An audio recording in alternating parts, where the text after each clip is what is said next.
nome diz tudo, Maria Elisa Domingues, ou simplesmente Maria Elisa. Durante anos vimos-la por aqui. Ela fez tudo na televisão. Foi locutora, pivô telejornal, entrevistadora de políticos, a primeira diretora de programas desta casa, mas foi mais. Assessora de Maria de Lourdes Pintacilgo, deputada na Assembleia da República, conselheira de imprensa em Madrid, conselheira cultural em Londres, enfim, uma vida cheia. Esta semana, uma mulher madura na RTP Informação. Maria Elisa, ainda bem que veio, ainda bem que vieste, não é uma provocação, esta é um prazer para mim, não é uma provocação. Confissões de uma mulher madura é o nome do seu mais recente, é o título do seu mais recente livro, que acaba de ser lançado este fim de semana. Este fim de semana, vai para as livrarias este fim de semana, exatamente. Aproveitando a Feira do Livro, que é um momento em Portugal, os poucos momentos em que se vendem livros, é uma pena. Exatamente, e eu lá estarei também. O subtítulo desse livro é Como Enfrentar a Idade Sem Medo, e eu acho que talvez ele ilustre melhor ainda do que o título propriamente o que o livro pretende ser. Assim como as duas fotografias que aí estão, ou as duas fotografias que tentam ser na mesma posição a minha cara com 34 anos de diferença. E, enfim, não é fácil uma pessoa assumir essa passagem do tempo dessa maneira, mas o que eu quis mostrar é que se pode envelhecer com tranquilidade, com serenidade e tendo, obviamente, que enfrentar constantemente o estigma social da idade, mas que, se tivermos algum cuidado, se tivermos também alguma sorte, até do ponto de vista económico-social e de saúde, as contingências económico-sociais são muito, muito, muito importantes. E qual é o segredo para enfrentar a idade com essa serenidade que a Maria Elisa aparenta? Eu acho que há muitos segredos. Eu digo aparenta, presumo que na essência também seja assim. Na essência, fiz esta semana 65 anos, há 2 dias, exatamente. Também é, portanto, assim. Há muitos segredos e é por isso que o livro se espraia por 9 capítulos, todos eles de conteúdos completamente diferentes, desde os mais psicológicos, passando pela vida afetiva, pelas relações com a família, pelo trabalho, até coisas que, enfim, normalmente são consideradas mais fúteis, como a beleza, a moda, a alimentação, que é um capítulo aí muito importante e que talvez dos que mais trabalho me deram, mas, portanto, passa por uma série de coisas. Há um livro recente, americano, com alguns meses, que foi um best-seller no New York Times, vendeu muitos milhões, que se chama Eat, Sleep, Move. Ou seja, coma, durma e mexa-se. E a filosofia, e eu chamei a um dos capítulos isso, enfim, obviamente explicando que o título não é meu, a filosofia do autor, que é um jovem, não tem ainda 40 anos, a quem foi detectado um cancro no final da adolescência, pelos 16 ou 18 anos, e a quem deram 2 anos de vida. Hoje ele tem perto de 40, 2 filhos, já teve vários cancros depois desse inicial, e o que ele diz basicamente é que se comermos com cuidado, com bastante cuidado, se dormirmos o suficiente e se nos mexermos, isto é, se praticarmos algum exercício físico, teremos possibilidade de viver com relativa saúde, mesmo para quem à partida não a tinha como ele, e, portanto, teremos possibilidade de viver com a tal serenidade e com uma relativa saúde durante muito tempo. A Maria Elisa aplica a si esta máxima? Eu tenho grandes dificuldades. No primeiro capítulo não, comi sempre com algum critério, não quer dizer que fosse total, por exemplo, era gulosa, não sou tão magra como era, obviamente, e tenho tido muito mais cuidado para aí nos 2 últimos anos. Tive que cortar no açúcar. É o meu único sacrifício, de resto. Comi sempre com bastante cuidado, comi imensos vegetais, mas como porque gosto. Agora, também acho que vale o preço. Mais vale ter saúde e fazer alguns sacrifícios a comer do que não ter. Dormir, adoro. Mas um dos problemas da fibromialgia, porque eu tenho uma coisa muito menos grave do que esse autor tinha, mas tenho fibromialgia, um dos maiores problemas... Uma doença que a Maria Elisa colocou no mapa, ninguém conhecia a fibromialgia. É verdade. Até a Maria Elisa a trazer para a cena mediática, digamos assim. E é talvez, Nuno, uma das coisas de que eu mais me orgulho. Com alguma ajuda, nomeadamente na altura da doutora Margarida Durão Barroso, mulher então do então Primeiro-Ministro, que foi muito corajosa também e que veio assumir isso publicamente. Mas um dos problemas da fibromialgia é que se dorme mal. Portanto, por causa das dores. Mal-estar. Às vezes por nada, porque se tem muito... não se faz sono profundo, não se fazem as ondas profundas Claro, do sono. as tais que repousam. E as tais que repousam, exatamente. Portanto, muitas pessoas, não quer dizer que isto seja geral, há coisas, enfim, as coisas não são todas iguais em todas as pessoas. Mas eu tento compensar isso o mais que posso e mexer-me. Estou agora a tentar mexer mais. Eu odeio exercício físico, sempre odiei, mas isto é uma atitude irracional, não posso odiar. Portanto, tive que, não podes lutar com eles, junta-te a eles, não é? Tive que começar a abraçar também a causa do exercício físico, já faço 2 horas por semana, ainda é pouco, tenho que, no mínimo, e todos Sempre foi muito temos... racional no controle das suas emoções? Eu não sou nada racional no controle das emoções, como aliás verá nos capítulos... Mas quando acaba de dizer que nunca tive nenhuma propensão para o desporto, mas de repente percebi... Mas isto não, não tem, posso, isto não são emoções. Não, mas Isto é okay, uma uma predisposição e de repente percebe que racionalmente tem de lutar contra essa inércia. Tem que lutar contra ela, até porque comecei a sentir que tinha mais dificuldade em certos movimentos, etc. É uma pura questão de o que é que queres? Queres ter uma velhice melhor, com mais flexibilidade, movimentando-te melhor, com uma vida mais agradável, podendo ir aqui, podendo viajar, ou queres ficar confinado a uma cadeira a ver televisão, por muito que nós os dois gostemos de televisão, não é? Não quero. Quero mexer-me, quero ter uma vida ativa, quero fazer coisas novas, portanto, é assim. Já percebi que hoje... Não é fácil envelhecer bem, isso eu quero dizer já, não é fácil. Era isso que lhe ia perguntar. Não é. Isso é uma batalha interior difícil? Ou seja, há 20 anos, quando... bem, há 20 anos não se pensa muito nisso, aos 40 não, ouça, aos 40 e picos pensa-se imenso, isso é que eu pensa? fico parvo. Então você já leu... Eu tenho 41, ainda não penso muito... Felizmente, é uma pessoa normal, saudável, mas você vê todos os dias, nos jornais, nas revistas, na televisão, pessoas a perguntarem a atrizes, a modelos giríssimas, magras, bem feitas, esculturais, aos 20 anos, então e como é que se cuida fisicamente? Que é uma coisa que eu fico louca, porque eu antes, pai, de quê? Dos 55 ou mais, nunca pensei no que é que comia, porque comia tudo e não me acontecia nada, enfim, devia ter um metabolismo regular. Agora, essas raparigas não precisam de se cuidar assim tanto, mas todas dizem que vão para o ginásio todos os dias. Claro. Enfim, ainda há os modelos, ainda posso perceber, têm que manter aquelas medidas e tal, mas as atrizes jovens, por exemplo, acho que há hoje uma grande escravidão em relação à imagem, que nós, eu sou muito mais velha que você, mas você ainda não apanhou também esse paradigma Sim. de ter que ser escravo da imagem, não é? Sim. Nós, felizmente, vivemos, comemos, divertimos-nos, sem termos que estar sempre a pensar nisso. Agora é assim. Sentiu a necessidade de escrever este livro? Porquê? Porque há 2 anos e meio tinha escrito um livro mais pesado e mais difícil, num epílogo de um momento particularmente doloroso para si, e queria ter um outro livro, uma outra visão do mundo. Foi exatamente isso. Ou porque sentiu a necessidade também de ajudar as pessoas? Não, foi exatamente isso. Eu acabei de escrever o livro sobre o cancro, na qualidade de cuidadora da minha mãe. Amar e Cuidar, a minha viagem pelo mundo do cancro, editado por Maria Elisa em 2012. E pensei assim, eu tenho que escrever uma coisa mais leve, até porque durante muito tempo continuei, ainda hoje acontece, a ser convidada para falar em determinados fóruns e até às vezes profissionais, de enfermeiros, de médicos, para falar de cancro. E as pessoas abordam muito e enfim, todos nós somos constantemente confrontados com mais amigos que vão partindo com cancro. Faz isso porque sente que é a sua obrigação como figura pública fazer isso também? Ir a esses sítios quando a convidam? Mesmo sendo doloroso revisitar esse momento? Sim, isso aí penso que sim. Penso que se as pessoas...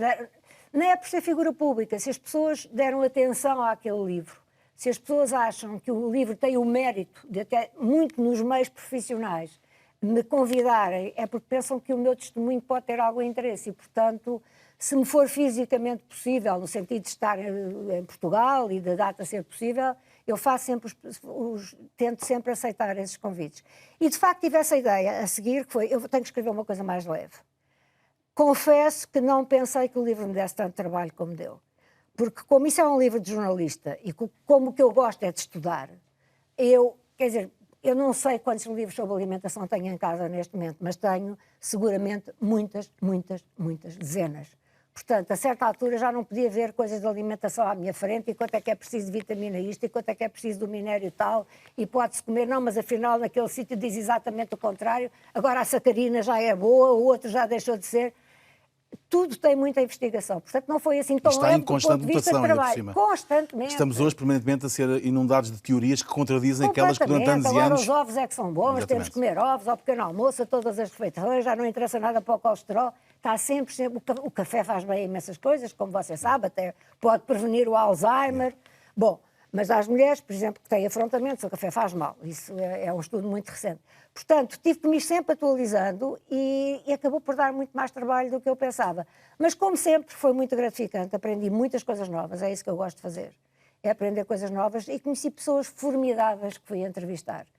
Quer mulheres, enfim, umas são mais conhecidas, outras menos, há algumas que são completamente anónimas, quer os técnicos que me permitiram enquadrar essas conversas com essas mulheres, não é? Ainda nesta questão do medo da idade, há aqui uma frase sua na contracapa muito interessante, que é: não acredito que uma mulher possa ser arrumada nesta categoria, a dos idosos, quando chega à marca dos 60 anos. Portanto, não acredito que uma mulher possa ser arrumada nesta categoria e conformar-se com isso. Sente que esse estigma hoje continua a existir, sendo certo que as pessoas hoje com 60, 70 anos estão, se tiverem, obviamente, a sua saúde em condições, em perfeitas condições psicológicas e físicas para trabalhar. Cada vez mais, porque, sobretudo, em Portugal tem-se pensado que se resolve o problema do emprego pondo pessoas com 50 e tal anos, 60 anos na rua, para virem outras com 20 e tal. Ora, o problema do emprego... mais baratas. São mais baratas, exatamente, embora se fique a pagar mais uma pensão muito antes do que era necessário. E temos aí o caso, por exemplo, de uma médica altissimamente especializada, diretora de um serviço de radioterapia, das coisas tecnicamente mais complicadas que há mesmo dentro da medicina, que se vê em casa aos 60 anos, e o que ela lamenta, e diz aí, é justamente estar a custar uma pensão ao Estado quando podia estar a ser útil ao país, e o que ela gostava era de serviço público, teve outras possibilidades de ir para outros serviços e não optou por isso. E como ela, há muita gente. Curiosamente, por exemplo, na América, eu entretanto casei com um cidadão americano e portanto passo algum tempo nos Estados Unidos, na América bem, nós sabemos que o trabalho... Na televisão, então, é completamente diferente, Sim, não é? Pois, claro. Na televisão continuamos a ter a Barbara Walters, que se separou do programa diário, saiu do programa diário há poucos meses, mas continua a fazer as grandes entrevistas semanais, etc. A Diane Sawyer, ida aspas, saiu do diário... Não, e a idade é um posto, verdadeiramente. A idade é um sinal de reconhecimento, de credibilidade, de confiança. E de bagagem. Nós estávamos há bocadinho, antes de cultural começarmos e de este memória. programa, a fazer um exercício de cabeça. Provavelmente o pivô de informação mais velho que está em Portugal, com mais cabelos brancos, digamos assim, é o Henrique Garcia, que tem 67 anos. Portanto, neste momento não há, e depois talvez a Dina Aguiar com 62, 63. O que são coisas bizarras. O que é uma bizarria, não é? Não há gente com idade, aliás, com mais idade. se a Maria Elisa for uma redação hoje de um jornal, por exemplo, vê muito pouca gente com cabelos brancos. Mas também noutros sítios é igual. Se for um banco, este sistema das pessoas irem para a rua, eu lembro-me do choque que tive. Eu tinha um gerente de banco absolutamente excepcional. Excepcional. Aliás, escrevi uma vez numa crónica para o Diário de Notícias, quando cheguei à Inglaterra, tive um choque brutal com o sistema bancário inglês, que eu achei péssimo, de uma complicação ineficaz, e dizia que nós devíamos exportar bancários portugueses. Banqueiros não, por amor de Deus, não nos convém nada. Não, a coisa não resulta. Agora, bancários, devíamos exportá-los, porque são do melhor que há. E quando esse meu gerente bancário, que tinha sido uma pessoa irrepreensível, eu tinha visto como ele era profissional, já tinha bastante convívio com ele, durante 30 anos, é posto na rua, convidado a sair, que é como se diz às pessoas, com 55 anos. Era um homem fantástico. Para ir para lá o miúdo, como ele próprio depois me contou, com 30 e poucos. Ele não tinha nenhum curso superior, mas tinha feito a sua aprendizagem dentro do banco, do antigo BPA, que foi um grande banco, e depois passou para o BCP, etc. Sim. Ou seja, nós desprezamos grandes escolas. Banco Português do Atlântico, exatamente. Foi uma grande escola, segundo toda a gente diz. Nós desprezamos pessoas que têm métier, que têm know-how, que podiam formar as novas pessoas, pomos-las na rua e depois pomos lá as novas sozinhas, desenquadradas. O que eu dizia que se passa nos Estados Unidos, e não só com pivôs. Por exemplo, há muita gente que se reforma, quando chega à idade, com os tais 65, 66, 67, mas ficam a funcionar como consultores para as empresas de onde saíram, em part-time. Advogados, é uma coisa vulgaríssima. O meu marido é advogado e eu sei como isto funciona. Mas não só, pessoas do departamento, mas que eram uma espécie de escriturários, digamos assim, mas têm disponibilidade, têm conhecimento, portanto, são uma mais-valia para as empresas. Nós não fazemos isso. E isso, do meu ponto de vista, é um erro tremendo, desde logo a nível financeiro, porque estamos a carregar o país com cada vez mais reformas para pagar. Enfim, a natalidade é aquilo que se sabe, não é, aliás, muito diferente do que acontece na Europa, mas mesmo assim é um bocadinho mais baixa. E, portanto, vêm as novas gerações desenquadradas e desperdiça-se um know-how enorme. E eu não falo, não estou propriamente a falar do meu caso, estou a falar de muitos que estão aí documentados e de que nós todos temos conhecimento todos os dias, não é? Já que estamos a falar de mentalidades, e eu acho que muito do que se passa tem a ver com a mentalidade e com a forma de nós, da nossa forma de ser, enquanto povo, enquanto pessoas. A Maria Elisa fala aqui na geração sanduíche e assume, aliás, ser parte dessa geração sanduíche. Que é dos baby boomers, ou seja, das pessoas que nasceram logo a seguir à Segunda Guerra Mundial. É um termo aparentemente corriqueiro, é um termo light, se quisermos assim, mas posso adivinhar aqui uma espécie de sentimento de culpa, quase que emparedado entre a necessidade de ser bom pai e de ser bom filho.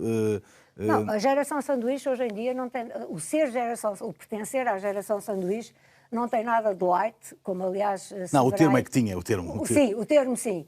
Mas a verdade é que são as pessoas que, com a minha idade, ou um bocadinho mais novas até, ou às vezes um bocadinho mais velhas, estão, quando assumem essa responsabilidade, como eu assumi, por exemplo, a ajudar a tomar conta dos pais, ou a ser o amparo dos pais, ou a ser, enfim, a dar algum apoio aos pais, porque os pais começaram a ser doentes, ou deixaram mesmo de ser dependentes do ponto de vista físico, e as pessoas estão a dar amparo a esses pais. Às vezes os pais têm reformas extremamente pequenas e os filhos ainda os ajudam para eles poderem ter, lá está, uma alimentação. Mas agora estamos a ter uma nova camada da sanduíche. E depois temos os filhos que, aos 30, aos 40 anos, regressam à casa dos pais, e às vezes perdem as casas e nós todos E às vezes são os pais, com as parcas reformas, que ainda ajudam os filhos com um bocadinho do seu pé de meia. Os filhos que vêm com filhos, muitas vezes. Exatamente. Portanto, nós temos hoje em dia, muitas vezes, na mesma casa, os avós, a geração sanduíche, os pais, os filhos com 30, 40 e depois já muitas vezes... No fundo, construímos mais um andar na sanduíche. Construímos mais um andar, mas construímos com quê? Com reformas que foram sacrificadas, mais pequenas, e com filhos que, quer dizer, para mim, para si, o melhor da nossa idade, quase, em termos profissionais, foram os 30, foram os 40. E o que é que acontece hoje em dia a esta geração? Quantos % de desemprego é que há nesta geração dos 30 e dos 40? E, sobretudo, em certas profissões, quais são as probabilidades de empregabilidade que estas pessoas têm? Quando não é, nas famílias, quando são casais já, enfim, formais ou não formais, quando não é, mulher e marido na mesma situação. E que perderam a casa e que não podem pagar a escola dos filhos. E, portanto, é a geração sanduíche que vai suportar isso. Vai pagar a escola dos filhos se houver alguma coisa para pagar, ou seja público ou não, os livros, os médicos, os medicamentos, com as reformas que foram elas em si muito cortadas. A sua situação, Maria Elisa, é obviamente diferente até do ponto de vista económico ou social, naturalmente, e aliás já o disse há bocadinho que não se queixa do seu caso em particular. Bem, não me queixo por uma razão muito simples. Teria muita vergonha em me queixar. Muita vergonha. Dos momentos mais tristes para mim neste país foi quando o Presidente da República se queixou da reforma perante os portugueses. Eu senti nesse dia um baque. Pensei assim, este país caiu a pique. Um Presidente da República não pode dizer isto. Eu teria muita vergonha de me queixar, embora a minha vida seja, porventura, completamente diferente daquela que as pessoas pensam. Mas eu não vou falar disso justamente porque tem que haver pudor. Há 2 milhões de pessoas com 200 e tal euros de reforma. Quer dizer, como é que nós podemos queixar-nos perante isto? Eu fiz-lhe esta introdução para lhe perguntar se tem saudades da televisão. É que eu tenho saudades de a ver aqui. Muito obrigada, Nuno. há uma coisa muito estranha. Eu fiz aqui um bloqueio. Aqui à frente da televisão, naturalmente. Exatamente. Eu como percebo. espectador Eu fiz um bloqueio na minha cabeça, muito grande em relação à televisão. Eu, de algum modo, sinto que nunca saí. De algum modo, chego aqui, aquele nosso colega fez dezenas, se não centenas de programas comigo, o Câmara que está ali, os outros são mais jovens, quer dizer, eu chego aos sítios e conheço as pessoas, já lá estive, sobretudo aqui. Sair daqui foi muito penoso, muito penoso, e eu às vezes defendo dessas situações, olha, escrevendo livros que não têm nada a ver com o assunto, ou têm muito pouco, embora eu fale aí um pouco do que aconteceu, mas fiz aqui um bloqueio. E para mim isto não é necessariamente uma questão encerrada, não é. Pode acontecer tudo. Portanto, não fechou a porta de vez? Não. Aliás, fecha muito poucas coisas. Fecha muito poucas coisas. Sente que seria útil à televisão atual? Responda-me sem achar que... Não, tenho sempre vergonha de falar estas coisas. O cemitério está cheio de pessoas insubstituíveis. Eu tenho muita vergonha de falar nessas coisas, sabe? Não sou nada narcísica, nunca fui nada narcísica. Não tenho dúvida que poderia ensinar, aliás, cheguei a dar aulas de jornalismo também, não tenho dúvida que poderia ensinar de certas coisas, como outros colegas meus poderiam, mas insubstituível ou... Não foi bem isso que você perguntou. Perguntei isso. Você perguntou se eu poderia ser necessária. Se sentiria que ainda, ou se sente que ainda poderia ser útil à televisão portuguesa? Penso que sim, mas penso que há pessoas ótimas também. Não é por aí. Seremos pessoas diferentes. Temos perfis diferentes. Entrou nesta casa em 1973, por concurso público, que é uma coisa que já hoje, enfim, muitos dos nossos espectadores não fazem ideia do que é. Entrou quase por acaso, porque tinha casado e, portanto, precisava ganhar dinheiro. Exatamente. E como tinha poucas habilitações, por exemplo, não sabia escrever à máquina, que todos os empregos pediam, ouvi o Henrique Mendes ler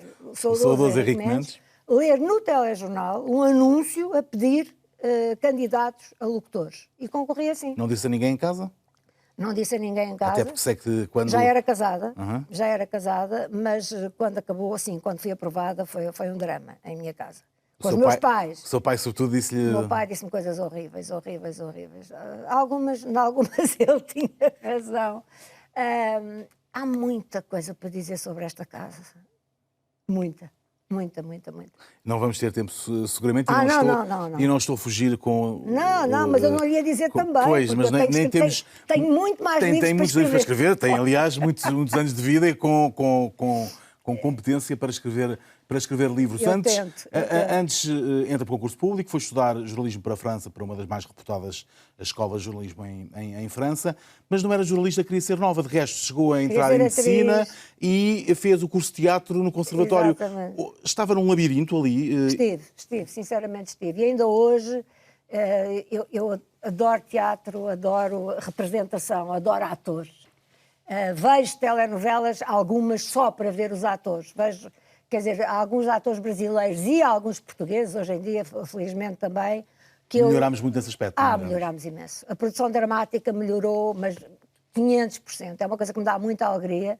Mas quer dizer, continua a ser, ver a Fernanda Montenegro na televisão, com 80 anos, lá está. Mas estamos a falar do topo, Ronaldo e do Messi da ficção, não é? Sim, mas também temos aqui a Maria João Luís, temos a Rita Blanco, temos o João Perry, temos a Margarida Carpinteiro, meu Deus, temos imensos atores. E nos jovens também, há miúdos muito engraçados. Temos melhorado muito. E, portanto, isso ainda hoje tenho pena de não ter feito. Ser médica não tenho pena. Não, acabei por... Tenho muitas afinidades, nunca me consigo desligar, tenho muitos amigos médicos, gosto muito de temas de saúde. Manda os seus palpites com...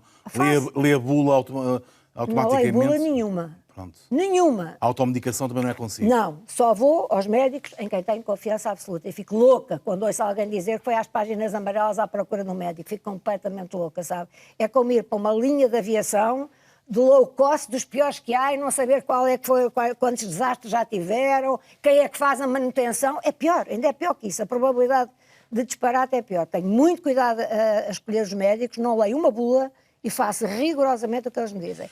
Mas faço muito bom diagnóstico. Devo dizer-lhe que Sem ser a mim, a outras pessoas. Sim, devo Muito dizer-lhe bom. que estou a fazer uma caótica gestão do tempo e a culpa é sua, porque é um prazer enorme falar consigo. Não estou a pedir para ser mais rápida nas respostas, estou a dizer-lhe que é um enorme prazer conversar consigo e, portanto, ficaríamos aqui o dobro do tempo, E em seguramente, aspas, mas já passou meia hora, provavelmente. a conversar. Ainda vamos ter tempo a falar um bocadinho de algo que eu sei que é um orgulho grande para si, o facto de ter sido a primeira diretora de programas desta casa. Primeira, segunda... Sim, é verdade. Não houve mais nenhuma. Hoje já há Teresa Paixão, diretora de programas da RTP2. Não, mas eu fui... Sim, é verdade, diretora de da programas RTP, sim, é verdade. E diretora de programas da SIC. E foi duas vezes. Aqui fui duas vezes, na SIC fui uma. Na SIC foi uma coisa rápida, foi quase uma visita de médico. Não foi. Chegou a sair... Não foi. Estive lá vários meses e Sim. deixei lá muitas das pessoas que mais marcaram a SIC até hoje. Muitas. Mas saiu antes do canal arrancar. Saí. Uma história que nunca chegou a ser completamente Há contada. de ser também. Há de escrever um livro sobre Eu essa... hei de escrever um livro de memórias, a não ser que morra antes. Quer dizer, há coisas que eu tenho que dizer. Para já, por exemplo, eu acho que como mulher, aí sim tenho o dever de contar o que foi a carreira de uma miúda de 20 e tal anos que veio para aqui e que, por causa da Revolução, toda a sua vida foi acelerada e foi a primeira pessoa a fazer uma série de coisas e até chegar 6 anos depois, aos 30 anos, a diretora de programas. Depois também... A convite de Daniel Proença de Carvalho. Daniel Proença de Carvalho, exatamente. Que viu em si qualidades que a Maria Elisa não nos conhecíamos, não portanto, suspeitava também. Não nos conhecíamos de sítio nenhum. Não estava preparada, seguramente. Hoje, quando alguém entra num cargo desses, pergunta-se, sente-se preparado? Imagino que aos 30 anos, no seu caso, não estaria... E tendo feito só jornalismo, até ali. Minimamente preparada, sim. Só que pensei, e acho que tive razão, que eu nunca mais vou ter uma oportunidade destas. E como tinha aquela coisa da grande paixão pelo teatro, tive muito mais tarde. E com muito menos condições. No final da década de 80. Exatamente. No final dos anos 90. Nos anos 90. Terminada também abruptamente. Bastante abruptamente, embora numa rota que era previsível a partir de... Sentiu-se presa, agrilhoada nesse tempo? Agrilhoada, não direi, pelo contrário, até porque era muito elogiada pelos conselhos de administração. O meu trabalho na direção de programas era muitíssimo elogiado. O trabalho da direção de programas em geral, o presidente costumava dizer que a direção de programas era um exemplo. Dentro desta casa tínhamos muitas mulheres na chefia dos departamentos, que é uma coisa importante, não é uma coisa... Em Portugal continua a estar muito pouco na agenda, mas é uma questão moderna e isso, eu fiz isso no final dos anos 90 e depois de um dia para o outro, porque supostamente descemos dos 30 e não sei quê para 29, qualquer coisa, porque não tínhamos comprado os direitos de um jogo de futebol em que eu não mandava, era o diretor de informação que mandava no futebol, puseram-me na rua. Aliás, convidaram-me a demitir-me, eu recusei-me. Foi-me sugerido que isso poderia ser mais vantajoso para mim, eu disse paciência, e portanto, fui demitida ao fim de algumas semanas.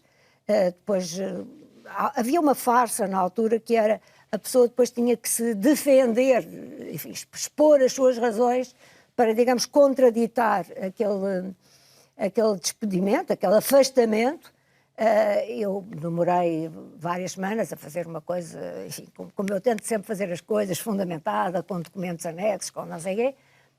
Nunca tive o mais pequeno que tenho a certeza que nunca ninguém leu aquilo. Fazia parte do protocolo da altura, não é? Eram outros tempos de grande instabilidade na empresa e também de grande relação próxima entre o poder político, entre o poder político e a gestão empresarial. Aí é que está a questão. Foi uma questão puramente política, do meu ponto de vista. Foi saneada, sente que foi saneada politicamente? Totalmente. Nessa altura, totalmente. A segunda vez, totalmente. Por José Sócrates? Não sei por quem.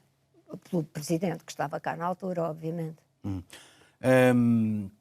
Faço-te uma última pergunta, já ultrapassámos largamente o nosso tempo, e até porque já falou um bocadinho do seu casamento há 2 anos. 3. Há 3 anos. Amar depois dos 60 é diferente? Totalmente. Também. Muito diferente. É como esses dois retratos. De um lado, aos 20 e tal, eu casei aos 19 até. Há o ímpeto, há o desafio, e do outro lado há uma serenidade, há um companheirismo, há a vontade de acabar o percurso a 2. É uma coisa importante. Não é que me preocupasse, mas dou comigo, com o meu marido, que é 2 anos mais novo do que eu, a falarmos muitas vezes do que queremos fazer quando formos mais velhos, porque temos imensas coisas para fazer. Imensas. E, portanto, estamos cheios de projetos e isso significa essa ideia de que vamos acabar a vida aos dois, sim. Espero que esses projetos passem por Portugal também. Espero vê-la de novo na televisão. Vai ver muito. Ele é um apaixonado por Portugal. Vai ver muito em Portugal, certamente. Maria Elisa, ainda bem que veio. Muito obrigada. E obrigado por me ter convidado. Não é? As confissões de uma mulher madura, esta semana no Ainda Bem que Vieste, com Maria Elisa Domingues. Uma mulher sem medo da idade. Todas as semanas é assim na RTP Informação. Conversas interessantes com gente que marca a diferença. Dentro de 8 dias estamos de volta. Volte connosco.